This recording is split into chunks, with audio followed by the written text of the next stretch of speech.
So, hello, what's up mga idol? So, good morning po sa inyong lahat. So, yan, hindi pa tayo nakakayak para magpasada at lumabas. Gawa ng naglabas po muna tayo ng 10 kaban ng palay para ibilad po. Bali, bagong ani lang po ito kahapon, kaya ngayong araw inilabas po natin para maibilad para hindi po siya masira. Kaya ito mga idol, pakita ko po yung inilabas ko po na palay kanina mga idol.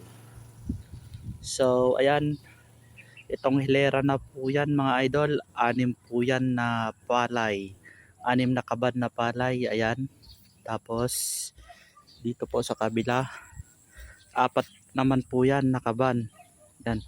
Yan po yung binibilad namin ngayong araw mga idol para hindi po siya masira at maging ready to meal at pwede nang kiskis.